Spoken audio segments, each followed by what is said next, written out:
لا إله إلا الله.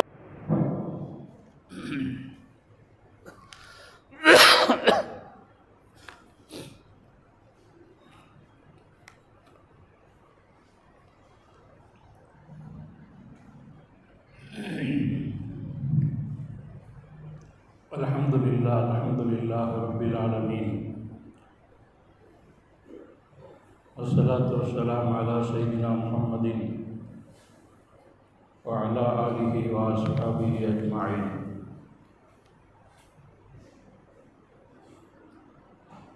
أما بعد، فقد قال الله تعالى في القرآن المجيد: أعوذ بالله من الشيطان الرجيم، بسم الله الرحمن الرحيم. يا أيها الذين آمنوا إن تتقوا الله يجعل لكم فرقانا ويكفر عنكم سيئاتكم ويغفر لكم ذنوبكم والله ذو الفضل العظيم. وإذ يمكر بك الذين كفروا ليثبتوك ويقتلوك ويخرجوك ويمكرون ويمكر الله والله خير الماكرين.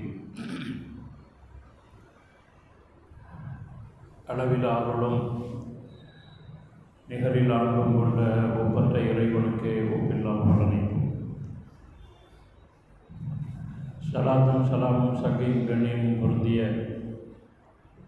ஹாத்தம நபி முஹம்மது ரசூலுல்லாஹ் ஸல்லல்லாஹு அலைஹி வஸல்லம் அவர்களின் மீதும் அவர்களின் அடிச்சுவட்டை அடிபொருளாமல் அப்படியே பின்பற்றி நடந்த உண்மை சஹாபாக்கள், தாபியீன்கள், தபா தாபியீன்கள், இந்த தீன் செழித்து வளரும் காரணமாக இருந்த இறைநேச செல்வர்கள், ஷஹதாக்கள், சாலிஹீன்கள், இன்னும் இங்கு குழுமியிருக்கும் நம் அனைவரின் மீதும் அல்லாஹ்வின் சாந்தியும் சமாதானமும் என்றென்று மரித்தாவதால். கண்ணியத்துக்குரிய அல்லாஹ்வின் நல்லடியார்களே, ஓதி காட்டப்பட்ட திருவசனத்தின் மூலம் அல்லாஹ் சொல்கிற போது, யா அய்யுஹல்லதீன ஆமனூ, ஓ ஈமான் கொண்ட விசுவாசிகளே, இன் தத்தகுல்லாஹ், அல்லாஹ்வை நீங்கள் பயந்து நடப்பீர்களேயானால், யஜஅல் லக்கும் ஃபுர்கானன், உங்களுக்கு அல்லாஹ் தஆலா ஒரு விடிவு காலத்தை ஆக்குவான். வயுக்கஃபிர் அன்கும் செய்யாதிக்கும், உங்களுடைய பாவங்களை எல்லாம் பொறுத்தருள் புரிந்து, வயஃபிர் லக்கும் துனூபக்கும், உங்களுடைய பாவங்களை அவன் மன்னிப்பான். வல்லாஹு துல் ஃபதுலில் அதீம், அல்லாஹு தஆலா மகத்தான அருளுடையவனாக இருக்கிறான். வைத் யம்குரு பிக்கல்லதீன கஃபரு, நபியை இறை மறுப்பாளர்கள் உங்களுக்கு எதிராக அவர்கள் சதி செய்த நேரத்தை நீங்கள் நினைத்து பாருங்கள். லியுஸ்பித்தூக அவ் யக்துலூக், உங்களை சிறைபிடிப்பதற்காக வேண்டி, உங்களை கொல்வதற்காக வேண்டி, அவ் யுஃப்ரிஜூக், அல்லது உங்களை நாடு கடத்துவதற்காக வேண்டி அவர்கள் உங்களுக்கு எதிராக சதி செய்த அந்த நேரத்தை நீங்கள் நினைத்து பாருங்கள். வயம்குருன வயம்குருல்லாஹ், அவர்களும் சதி செய்தார்கள், அல்லாஹ்வும் சதி செய்தான். வல்லாஹு கைருல் மாக்கிரீன், சதி செய்யக்கூடியவர்களில் அல்லாஹ் மிகச் சிறந்தவனாக இருக்கிறான் என்று அல்லாஹு தஆலா இந்த வசனங்களின் மூலம் நமக்கு சொல்லி காட்டுகிறான். இதற்கு முன்னுள்ள ஆயத்தை பார்க்கிற போது, வஅலமு அன்னமா அம்வாலுக்கும் அவுலாதுக்கும் ஃபித்னா, அறிந்து கொள்ளுங்கள், உங்களுடைய பொருள் செல்வங்களும் உங்களுடைய குழந்தை செல்வங்களும் மிகப்பெரிய குழப்பத்தை ஏற்படுத்தக்கூடியதாக இருக்கிறது. வல்லாஹு இன்தஹு அஜ்ருன் அதீம், நிச்சயமாக அல்லாஹ் தஆலாவிடத்திலே ஒரு மகத்தான கூலி இருக்கிறது என்று இதற்கு முன்னுள்ள அவசரத்திலே அல்லாஹ் சொல்லி தந்தார். குறிப்பாக அல்லாஹு தஆலா இந்த மனித சமுதாயத்தை பல்வேறு படைப்புகளுக்கு மத்தியிலே சிறந்த படைப்பாக, உன்னத படைப்பாக, இந்த மனித சமுதாயத்திற்கு தேவையான எல்லா விஷயங்களையும் உள்ளடக்கியதாக இந்த உலகத்தை ஆக்கியிருப்பதும், இந்த உலகத்தை மனித சமுதாயத்திற்காக வேண்டி ஆக்கியிருப்பதும் எதற்கு என்று சொன்னால், உல்லாசமாக இந்த உலகத்தில் வாழ்ந்துவிட்டு செல்ல வேண்டும் என்பதற்காக அல்ல. மனித சமுதாயத்தை உயர்ந்த சமுதாயமாக படைத்து உலகத்தை அவனுக்கு தேவையுடையதாக ஆக்கியிருப்பது எதற்கென்றால் அவனை பயந்து வழிபட்டு இந்த உலகத்தில் வாழ்வதற்காகத்தான். எனவே இந்த உலகத்தில் வாழும் காலமெல்லாம் மனித சமுதாயம், குறிப்பாக அல்லாஹ்வை ஈமான் கொண்டவர்கள், ஏற்றுக்கொண்டவர்கள், அவனை பயந்து வாழ்வதுதான் வாழ்க்கையினுடைய பிரதானமான நோக்கம். ஆனால் அப்படி பிரதானமான நோக்கத்தை கொண்டவர்களாக மனித சமூகம் வாழ்ந்து கொண்டிருக்கிறதா? மற்றவர்களை பற்றி நமக்கு அக்கறை இல்லை. ஈமான் கொண்டவர்கள், மறுமையை நம்பிக்கை கொண்டவர்கள், அல்லாஹ்வை நம்பிக்கை கொண்டவர்கள் அப்படி பயந்து வாழக்கூடிய வாழ்க்கையை வாழுகிறார்களா? இறைவனை நம்பி வாழக்கூடியவர்களாக இருக்கிறார்களா? மறுமையில் ஒரு சிறந்த வாழ்க்கை இருக்கிறதே, அந்த வாழ்க்கைக்கு தயார்படுத்தக்கூடிய வாழ்க்கையாக இந்த வாழ்க்கையை எடுத்து கொண்டிருக்கிறார்களா என்று பார்த்தால் பெரும்பாலுமான மனிதர்கள் அப்படி அல்லாஹ்வை பயந்து வாழக்கூடியவர்களாக, மறுமைக்கு வாழக்கூடியவர்களாக இல்லை என்பதைத்தான் யதார்த்தமாக பார்க்கிறோம்.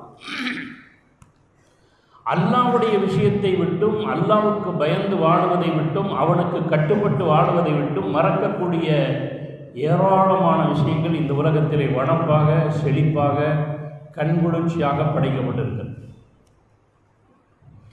உலகத்தினுடைய வனப்பை பார்த்து, செழிப்பை பார்த்து ஏமாந்து விடாதீர்கள். சொல்லப்போனால் உங்களை இறைவனை பயப்படுவதை விட்டும் வழிபடுவதை விட்டும் ஏமாற்றியது எது என்று அல்லாஹ் கேட்பான். அப்படியானால் என்ன பொருள்? இந்த உலகத்தில் இருக்கிற வனப்பு, செழிப்பு, அதனுடைய பொருட்கள், செல்வங்கள் எல்லாம் அல்லாஹ்வை பயந்து வாழக்கூடிய வாழ்க்கையை விட்டும் திசை திருப்பக்கூடியதாக இருக்கிறது என்பதை பார்க்கிறோம். ஏராளமான விஷயங்கள் இருக்கிறது. அதில் பிரதானமான 2 விஷயத்தை தான் இதற்கு முன்னால் உள்ள ஆயத்தில் அல்லாஹ் சொல்றான். வாழும் அறிந்து கொள்ளுங்கள், அன்னமா அம்பாலுக்கும் அவுலாதுக்கும் ஃபித்னா. எந்த பொருளை நீங்கள் தேடிக்கொண்டிருக்கிறீர்களோ, அல்லது எந்த குழந்தைகளுக்காக, எந்த குடும்பத்திற்காக நீங்கள் அந்த செல்வத்தை சேர்த்து வைக்கிறீர்களோ, அவைகள் உங்களுக்கு மிகப்பெரிய சோதனையாக இருக்கிறது. அல்லாஹு தஆலாவிடத்தில் தான் மகத்தான கூலி இருக்கிறது. எனவே இதன் மூலமாக அல்லாஹ் என்ன சொல்கிறான்? குறிப்பாக உலகத்தை பார்த்து ஏமாந்து விடாதீர்கள். அந்த உலகத்தில் அல்லாஹ்வுடைய நினைவை விட்டும், அல்லாஹ்வுக்கு பயப்பட்டு வாழுவதை விட்டும் திசை திருப்பக்கூடிய 2 பிரபலமான விஷயம் பொருள் செல்வம், குழந்தை செல்வம். உலகத்தில் உள்ள பெரும்பாலான பாவங்கள் ஏன் நடக்கிறது என்பதை மையப்படுத்தி பாருங்கள். இந்த 2 தான் பிரதானமாக இருக்கும். எல்லாம் பொருளுக்காக வேண்டியிருக்கும், காசுக்காக வேண்டியிருக்கும், பதவி அதெல்லாம் அப்புறம். பதவிக்கு போகிறதே காசு பிடிக்கிறதுக்கு தான், மக்களுக்கு செய்ய வேண்டும் என்பதற்காக அல்ல. நீங்கள் அரசியலில் தேர்தலில் நிற்கிறவன்ட்ட பூரா எவ்வளோ காசு செலவழிக்கிறீங்களப்பா அப்படின்னு கேட்டால் அவன் என்ன தெரியுமா சொல்லுவான்? போட்டதை பூரா எடுத்துடலான்னு தான் சொல்லுவான். அப்போ போடுறது எதுக்குன்னா மக்களுக்கு சேவை செய்கிறதுக்காக இல்லை, போட்டதெல்லாம் திருப்பி எடுக்கிறதுக்கு தான்.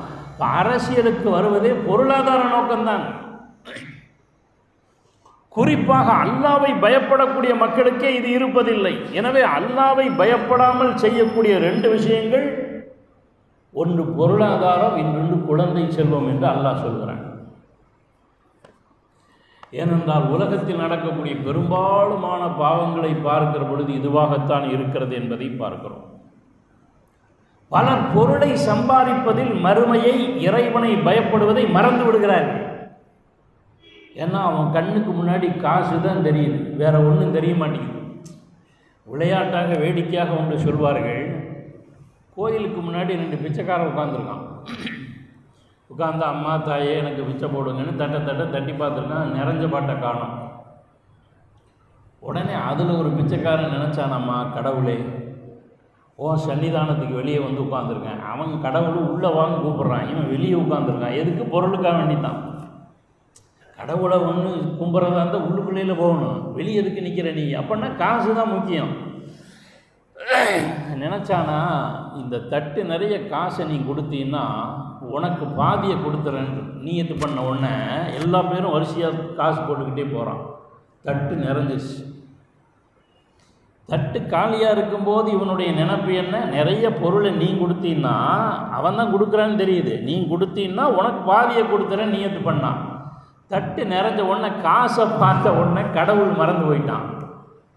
அதனால் நிறைய பேர் இப்படி தான் இருக்கான், கடவுளை ஏமாத்திரம் இருக்கான். என்ன அப்படின்னு சொன்னால், கடவுள் என்னமோ பெரிய இழிச்சவாயும் நிறைய பேர் நினச்சிக்கிட்டு இருக்கான். நினச்சிக்கிட்டு இவன் புத்திசாலித்தனமாக இருக்கிறது மாதிரி நினச்சிக்கிட்டு ஒரு யுக்தி பண்ணான, கடவுளே இந்த காசை வச்சு நான் என்ன செய்ய போகிறேன், தட்டில் இருக்கிறத பூரா மேலே தூக்கி வீசுகிறேன், உனக்கு எவ்வளோ வேணுமோ அவ்வளோ எடுத்துட்டு நீயா பார்த்து சில்லற காசு எவ்வளோ போடுறியோ அவ்வளோ பொறுக்கிக்கிறேன்னு இருக்கான். அவனுக்கு நல்லா தெரியும் மேலே போட்டால் கடவுள் நிச்சயமாக எடுக்க மாட்டாருன்னு. அப்போ காசை பார்த்தவுடன், பொருளை பார்த்தவுடன் மனது மாறிவிடுகிறது, இறைவனுடைய சிந்தனை மறந்து போய் விடுகிறது. அப்படிப்பட்ட ஆற்றல் பொருளாதாரத்திற்கும் காசுக்கும், அந்த காசை யாருக்காக வேண்டி சம்பாதிக்கிறோமோ அவர்களுக்கும் இருக்கிறது என்பதை பார்க்கிறோம்.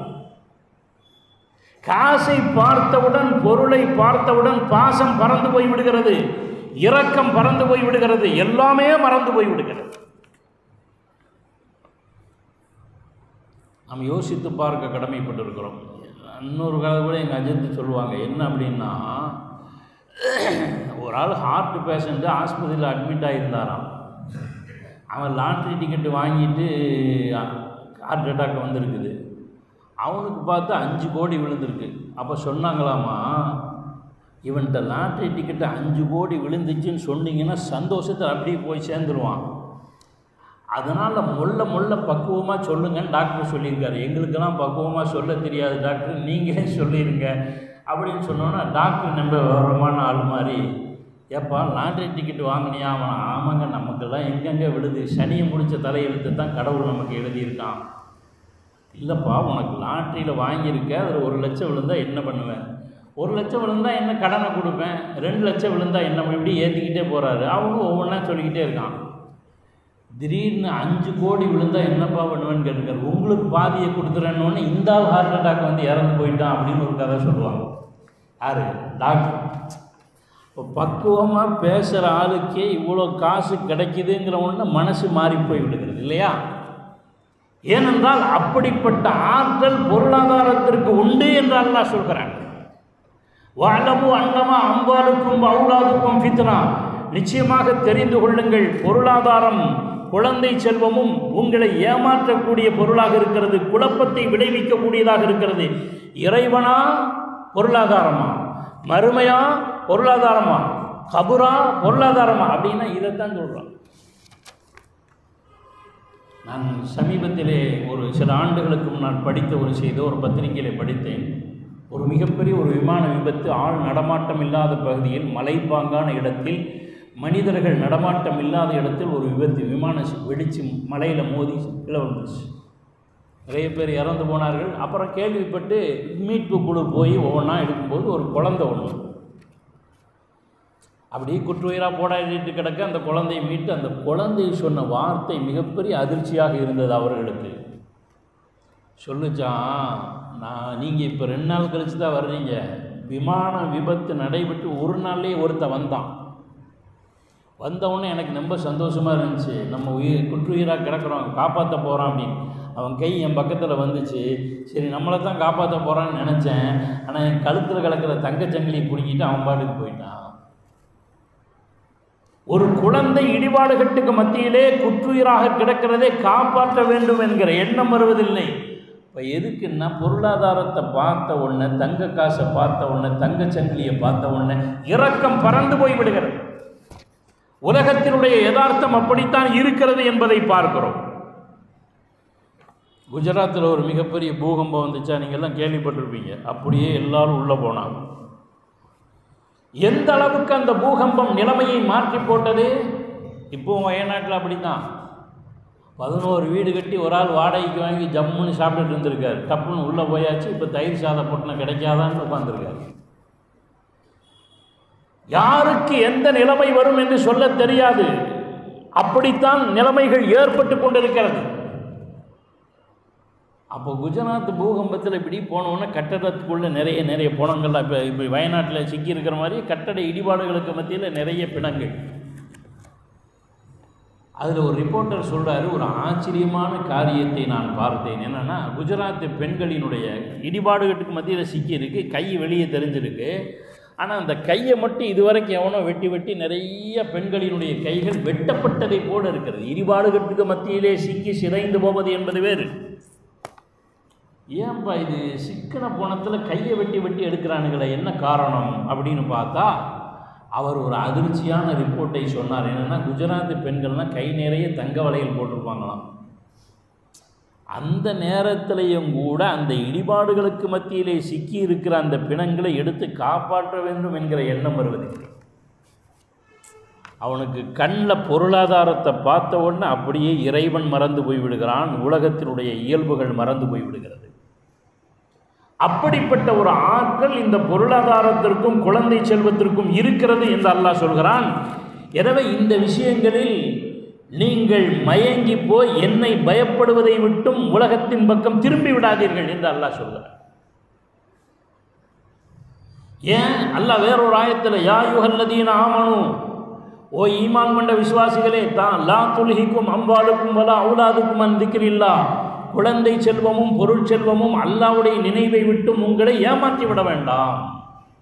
அப்போ ஏமாத்துற சக்தி இந்த ரெண்டுக்கு பிரதானமாக இருக்கிறது என்று பொருள். அல் மாலு வல் பனூன ஜீனத்துல் ஹயாத்தி துன்யா, குறிப்பாக பொருள் செல்வமும் குழந்தை செல்வமும் சொல்லாமல் ஆண் குழந்தைகளும் நல்லா சொல்கிறான். இன்ன வரைக்கும் பாருங்கள், முந்தானத்து கூட ஏதோ ஒரு ஆஸ்பத்திரியில் ஆம்பளை குழந்தை திருட்டு போயிருக்கு இல்லையா, திருடி விற்கிறான். பொம்பளை குழந்தை எவனும் கண்டுக்கிறதே இல்லை, கொண்டு போய் குப்பை தொட்டியில் போட்டு போயிடுறான். அங்கே இருக்கிற நாயும் கழுதையும் பால் கொடுத்து வளர்த்துக்கிட்டு இருக்குன்னு நிறைய செய்திகளையும் நாம் பார்க்குறோமோ இல்லையா. அப்படி என்றால் என்ன பொருள்? அந்த பொருளாதாரத்தை பார்த்தவுடன் அப்படியே மறந்து போய் விடுகிறது. இதில் போன ஒரு 6 மாதத்துக்கு முன்னாடி ஒரு நிகழ்ச்சி நீங்கள் வலைத்தளங்களிலே பார்த்திருப்பீர்கள்.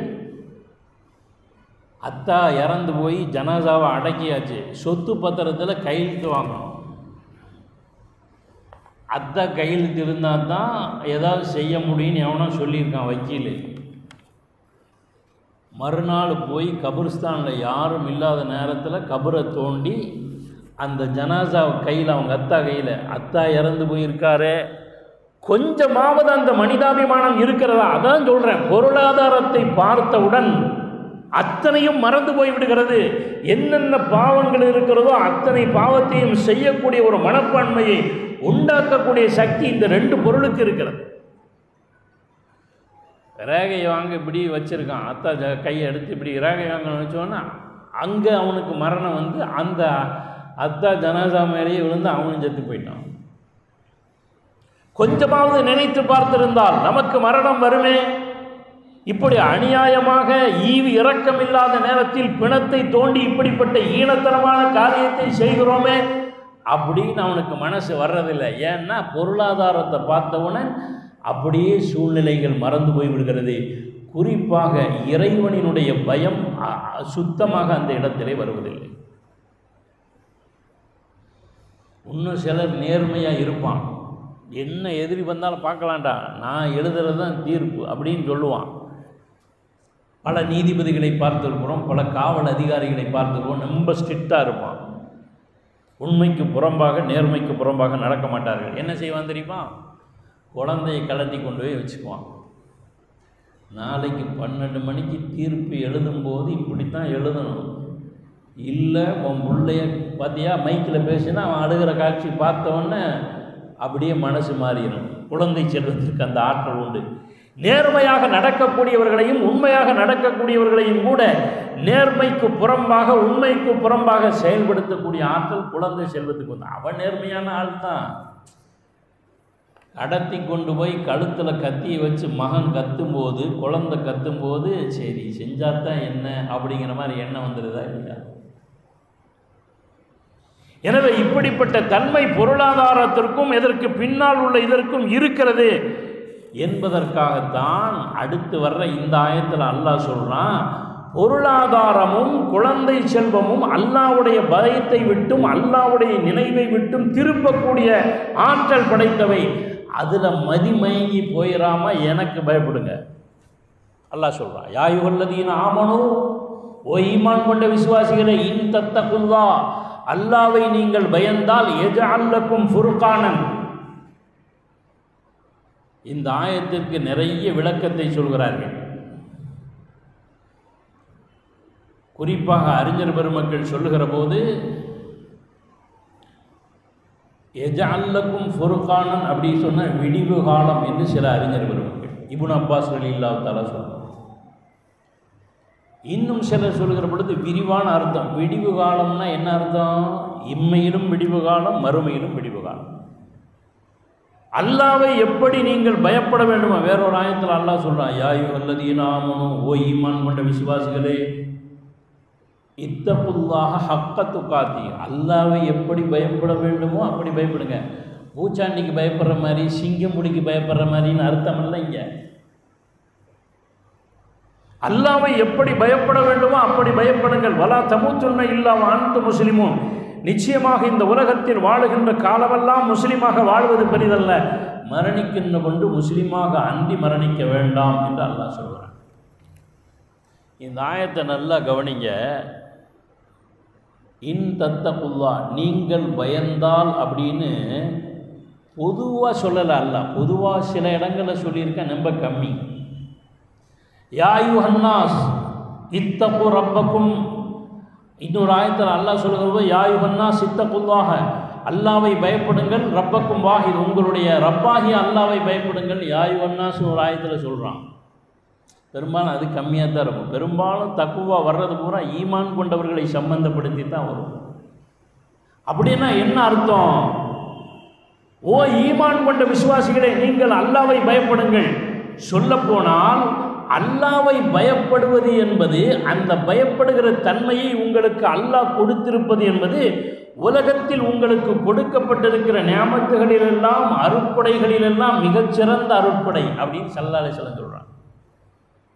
மஸ்தஃபாதல் முஃமின் பஅத தக்வல்லாஹ், ஒரு மூமினுக்கு பலன் தரக்கூடிய பொருள், மிகப்பெரிய ஒரு பொருள் எதுன்னா கைரல்லஹு, அவனுக்கு மிகச்சிறந்த பொருள் மின் ஜௌஜத்தின் சாலிஹத்தின், எதுக்கு பிறகு? தக்வாவுக்கு பிறகு அவனுக்கு பலன் தரக்கூடிய பொருள்களையே மிகச்சிறந்த பொருள் சாலிகான மனைவிங்கிறான். அதையும் கூட ரெண்டாம் பட்சம் தான். எது? தக்வா தான். அல்லாஹ் ஒரு மனிதனுக்கு தக்வாவை கொடுத்திருந்தால், பயபக்தியை கொடுத்திருந்தால், உலகத்திலே கொடுக்கப்பட்டிருக்கிற நியாமத்துகளிலெல்லாம் மிகச்சிறந்த நியாமத்தாக இருக்கிறது என்று அல்லாஹ் சொல்கிறான். அப்படின்னா அல்லாஹ்வை பயந்து வாழுவது என்பது இந்த உலகத்தில் அல்லாஹ் கொடுத்திருக்கக்கூடிய அருட்கொடைகளிலெல்லாம் மிகச்சிறந்த அருட்கொடையாக இருக்கிறது என்பதை அல்லாஹ் தஆலா இந்த ஆயத்தின் மூலமாக நமக்கு சொல்லி காட்டுகிறான். அப்படின்னா தக்வாவோட வாழ்கிறது அப்படிங்கிறது, இறைவனுக்கு கட்டுப்பட்டு வாழுவது என்பது, வழிபடுகிறோம் என்பது மாத்திரமல்ல, அல்லாஹ் உங்களுக்கு மிகப்பெரிய அருட்கொடையை செய்திருக்கிறான் என்பது பொருள். ஆனால் இன்னைக்கு தக்வாவோட வாழ்கிறோமா? தொழுகை இருக்கிறது, நோன்பு இருக்கிறது, இன்ன பிற கடமைகள் இருக்கிறது. அல்லாஹ்வை எப்படி பயப்பட வேண்டுமோ அப்படி பயப்படக்கூடியவர்களாக இருக்கிறோமா? சரி, அல்லாஹ்வை பயப்படுறதுனா என்ன அர்த்தம் அப்படின்னா, முஃபஸ்ஸிரீன்கள் விளக்கம் சொல்கிறார்கள். அல்லாஹ்வை பயப்படுறது அப்படின்னா என்ன அர்த்தம்? சில பேர் பள்ளியாசலுக்கு முன்னாடி வந்து அப்படியே கையை கட்டி பயபக்தியை தலையை தொங்க போட்டு உட்காந்துக்குவான். இது பயபக்தி இல்லைன்னு உமர் ரலியல்லாஹு தஆலா சொல்கிறாங்க. அப்படி ரொம்ப பயபக்தியாக உட்கார்ற மாதிரி காட்டுறது, அதெல்லாம் பயபக்தி. பயபக்தின்னா என்ன பொருள்? பயபக்தி என்றால் அல்லாஹ்வினுடைய ஏவல்களை சரியாக செய்ய வேண்டும், விலக்கல்களை சரியாக விலகி இருக்க வேண்டும். அதுதான் பயபக்தி. அல்லாஹ் எந்த விஷயங்களை ஏவி இருக்கிறானோ அந்த விஷயத்தை அப்படியே செயல்படுத்தணும். எந்த விஷயத்தை விட்டும் அல்லாஹ் தடுத்திருக்கிறானோ அதுக்கு பக்கத்தில் போகக்கூடாது. எப்போங்க?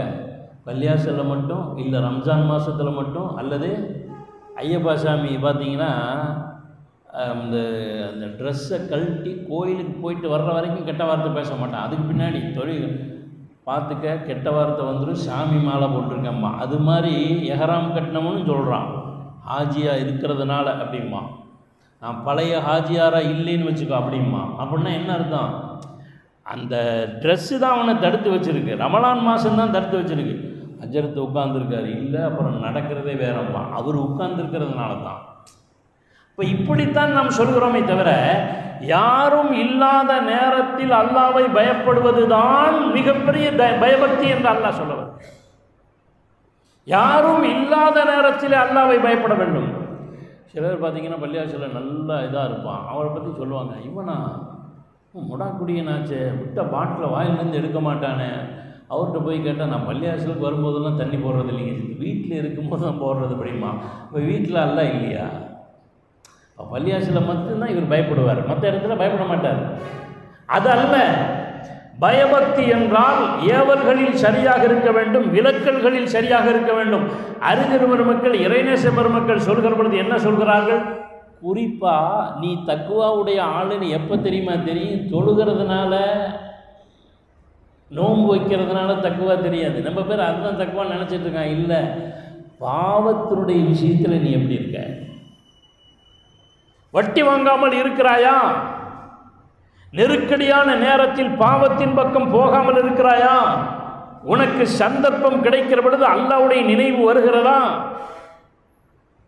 உதாரணமாக போகும்போது விபச்சாரம் செய்யக்கூடிய ஒரு ட்ரெயின்லேயோ பஸ்லேயோ போகும்போது அழகான ஒரு பெண் தவறான இச்சைக்கு அழைக்கிறான்னு வைங்க. நிறைய பேர் தொப்பியை கழட்டி ஜோப்பில் வச்சுட்டு தான் தஸ்மி நபியில் எழுதியிருக்கு, அடுத்த வாரம் தொழுவிட்டால் போகுது, ஒரு தடவை தான் நான் சான்ஸு, அடுத்த தடவை கொடுக்குறானோ என்னமோ, அங்கேயும் அல்லாஹ் இழுத்துக்குவான். அந்த வரக்கூடாது. தவறாக சந்தர்ப்பம் தனிமையிலே கிடைக்கிற பொழுது அல்லாஹ்வுடைய பயம் உனக்கு ஏற்பட வேண்டும். அதுதான் உண்மையான தக்குவா. அப்படி அல்லாஹ்வை நீங்கள் பயப்பட்டால், எந்த நெருக்கடியில் இருக்கிறீர்களோ அந்த நெருக்கடியை விட்டும் விடிவு காலத்தை அல்லாஹ் தருவான். இன்னும் சில அறிஞர் பெருமக்கள் சொல்கிறார்கள், வெற்றியை உங்களுக்கு அல்லாஹ் தருவான். இன்னும் சில இமாம் பெருமக்கள் சொல்கிறார்கள், அல்லாஹ்வுடைய ஃபுர்கான்ங்கிறதுக்கு உதவின்னு அர்த்தம். நீங்கள் அல்லாஹ்வை பயந்து பாருங்க, அல்லாஹ் எப்படி உதவி செய்கிறான்னு நீங்கள் பயந்தா தானே. அவன் உதவி செய்யிட்டு அப்புறம் பயப்படுறங்கிறது இல்லை, பயப்பட அவன் உதவி செய்வான்னு அர்த்தம். சில அறிஞர் பெருமக்கள் விளக்கம் சொல்கிற பொழுது என்ன செய்கிறாங்க தெரியுங்களா?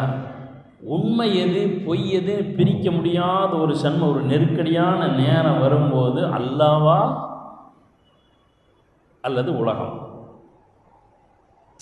நம்ம எல்லாம் அல்ஹம்துலில்லாஹ் தொழுகும்போது ரைட்டு, ஆர்எஸ்எஸ்காரன் வந்து கத்தி எடுத்து குத்த போகும்போது சொல்கிறா ஜெய் ஸ்ரீராம் அப்படிங்கும்போது சொல்லணும், அப்போ தான் நீ அல்லாஹ்வை பயப்படுறன்னு அர்த்தம். இதில் வடநாட்டு முஸ்லீம்கள் தெளிவாக இருக்கிறார். நம்ம எல்லாம் ஜம்முன்னு இருக்கோம். எங்கிட்ட ஒரு ஆள் வந்து கேட்டார், நான் ஊர் பேரையெல்லாம் சொல்ல மாட்டேன், இந்த ஊரில் தான் இருக்கார். அவர் வந்து கேட்டார், ஹஜ்ரத்து இவனுக்கெல்லாம் போகிற போக்க பார்த்தா நம்முடைய சிறைச்சாலையில் அடைச்சிருவானுங்க போல தெரியுது, அப்படி அடைச்சி நம்ம கண்ணு முன்னாடி நம்முடைய பெண்களை கற்பழிக்கிற நிலை வந்தால் நான் மருந்தை குடிச்சிருவேங்க. அப்படி மாட்டிக்கிட்டோம்னா நம்மளால் இருக்க முடியாது, அப்படி ஸ்ட்ராங்காக இருக்க முடியாது. அல்லாஹ்வுக்கு மாத்திரம் பயப்பட வேண்டும் என்கிற எண்ணம் பலருக்கு வருவதில்லை. ஜம்முன்னு ஏசியில் தொழுதுகிட்டு இருக்கிற வரைக்கும் ஓகே, அடுத்தவன் வராத வரைக்கும் அடி வாங்கும்போது அல்லாஹ்னு சொல்கிறியா? சஹாபாக்கள் அப்படி இருந்தார்கள். அப்படிப்பட்ட ஒரு தெளிவை, இந்த மாதிரி குழப்பமான நேரத்தில் ஒரு தெளிவை அல்லாஹ் தக்வாவோடு இருந்தால் கொடுப்பான். அப்துல்லாஹ் இப்னு ஹபீப் ரலியல்லாஹு தஆலா அவர்கள் ஒரு இடத்துல ஒரு பெரிய மன்னன்ட்ட மாட்டிக்கிட்டாங்க. அல்லாஹ்வை விட்டுரு, ரசூலை விட்டுரு, நான் சொல்கிறத கேளு, எங்கள் மார்க்கத்துக்கு வா, இல்லைன்னா கொதிக்கிற எண்ணெயில் கோழியை பொரிச்சு எடுக்கிற மாதிரி எடுத்துருவன், எண்ணெய் கொதிக்குது. இப்போ காட்டுவான் தக்குவாவை, இங்கே தான் வரணும் தக்குவா. வருதா? அல்லாஹ்வை மாத்திரமே பயப்பட வேண்டும். மற்ற அரசனுக்கோ அதிகாரத்திற்கோ அல்லது தண்டனைக்கோ எதுவும் உன் மனதை மாற்றிவிடக்கூடாது. அப்படி நீங்கள் அல்லாஹ்வை பயந்தால் யஜ்அல் லக்கும் ஃபுர்கானன், உங்களுக்கு வெற்றியை விடிவு காலத்தை அல்லாஹ் தருவான். உடனே அப்துல்லாஹ் இப்னு ஹபீப் அழுக ஆரம்பித்தார்கள். அரசன் பார்த்தான், சரி நம்ம கூட்டு இவர் கொஞ்சம் மடங்கி வர்றார் போல் இருக்கு அப்படின்னு தெரிஞ்ச உடனே, ஏப்பா அழுகிற, சொல்லி விட்டுறேன். இல்லை, எனக்கு இந்த எண்ணெய் சட்டியில் பொறிக்க போகிறதுக்கு ஒரு உயிர் தானே இருக்குது, 1000 உயிர் அல்லாஹ் கொடுத்தா திருப்பி இதிலே விழுவனேன்னு இருக்கு. அரசன் ஆச்சரியப்பட்டு என்ன செஞ்சான், விட்டான்னு இருக்கு. நீங்கள் யாரெல்லாம் இறையச்சம் கொண்டவர்களாக வரலாற்றிலே பரிணமிக்கிறார்களோ அவர்கள் நபிமார்களாக அல்லது வலிமார்களாக, இறைநேச செல்வர்களாக, சாலிஹீன்களாக, நல்லடியார்களாக யாரெல்லாம் இருக்கிறார்களோ அவங்கெல்லாம் தக்குவாவோடு இருக்கிறப்ப பாருங்கள், நெருக்கடியான சூழ்நிலை ஏற்படும் போது அதில் ஒரு உறுதி அல்லாஹ் தருவான். இந்த குழம்புற வேலையெல்லாம் கிடையாது, ஒரு தெளிவான ஒரு முடிவு அல்லாஹ் தருவான். அந்த தெளிவான முடிவு ஏற்படுகிற போது அதுதான் அல்லாஹ் சொல்கிறான், நீங்கள் என்னை பயக்கிறதுல உறுதியாக இருந்தீங்கன்னா அந்த முடிவில் தெளிவை நான் தருவேன், அதற்கு பின்னாடி அதன் வழியாக வெற்றியை நான் தருவேன். ஆனால் ஸ்ட்ராங்காக இருக்கணும். எத்தனையோ சஹாபாக்கள் இறைவனை பயப்படுவதில் உறுதியாக இருந்திருக்கிறார்கள். ஆட்சியோ அதிகாரமோ சிறைபிடித்தலோ அல்லது உன்னை கொண்டு விடுவேன் என்று சொல்வதோ, உங்களுடைய மனைவியை கொண்டு விடுவேன், உங்களுடைய குடும்பங்களை கொண்டு விடுவேன், உங்களுடைய குழந்தைகளை கொண்டு விடுவேன், உங்களுடைய சொத்துக்களை அழித்து விடுவேன், என்ன எதெல்லாம் வச்சு பயம் காட்ட முடியுமோ அதுக்கெல்லாம் அவங்க பயப்பட்டதா இல்லை. அதானே ஒன்று. சில பேர் என்ன சொல்கிறான், என்னமோ ஃபுர்கானன் அல்லாஹ் வந்து வழியை காட்டுவாங்க, நீங்களே செத்து தானே போகிறான். பலஸ்தீனில் நிறைய பேர் அறுத்தம் உலகத்தில் வச்சா தான் இந்த பிரச்சனை. பலஸ்தீனில் வாழக்கூடிய எல்லா மக்களும் அந்த கொடுமையில் இறந்து போயிருந்தாலும் எது அல்லக்கும் ஃபுர்கானன் யௌமல் கியாமா, அவங்க பூரா மறுமையில் விடிவு இருக்கா இல்லையா? இந்த உலகத்திலே விடிவு கிடைக்கும். விடிவு கிடைக்கலன்னா அது அல்லாஹ்வுடைய நாட்டம்னு வரணும். என்னங்க அல்லாஹ் சொல்கிறான் விடிவுன்னீங்கிற, பூரா பேரும் செத்துக்கிட்டு இருக்கான, விடிவு இல்லைங்கிற முடிவுக்கு வந்துடக்கூடாது. விடிவு என்பது, விடிவு காலம் என்பது, வெற்றி என்பது உலகத்தின் வெற்றியாகத்தான் இருக்க வேண்டும் என்கிற அவசியம் இல்லை. மறுமையினுடைய வெற்றியாக உலக வெற்றி பெருசா மறுமை வெற்றி பெருசானா எதுங்க பெருசு? ஒரு ஈமான் கொண்டவன் மறுமை வெற்றியைத்தான் பெரிதாக எடுக்க வேண்டும். நீங்கள் அல்லாஹ்வை எப்படி பயப்பட வேண்டுமோ அப்படி பயந்து பாருங்கள். அல்லாஹ் தஆலா உங்களுக்கு மறுமையிலே வெற்றியை வைத்திருக்கிறான் என்று அல்லாஹ் தஆலா இந்த ஆயத்திலே சொல்லிவிட்டு வயுகஃபிர் அன்ஹும் செய்யும். எப்போவுமே நீங்கள் ஒன்று வச்சுக்கோங்க, அல்லாஹ் தஆலாவை பயப்பட்டால் ஒன்றுக்கு ஒன்று அப்படிங்கிறத மட்டுமல்ல, நிறைய அல்லாஹ் வல்லாஹு துல் ஃபதுலில் அதீம், அல்லாஹ் மகத்தான கிருபையுடையவன், அருளுடையவன். இந்த ஒன்றை மட்டும் செஞ்சிங்கன்னா இந்த ஒன்றின் பரக்கத்தின் காரணமாக நிறைய செய்வான். உங்களுடைய பாவங்களை பொறுத்து அழு புரிந்து மறுமையிலே மன்னிக்கக்கூடிய தன்மையுடையவனாக இருக்கிறான். நீங்கள் அல்லாஹ்வை பயந்தீங்கன்னா உங்களுடைய எல்லா தேவைகளுக்கும் அல்லாஹ் பொறுப்பெடுப்பான். இன்னொரு இடத்துல அல்லாஹ் சொல்கிறான், ஒமை யத்தகில்லாஹ யஜஅல் லஹு மஹ்ரஜன்.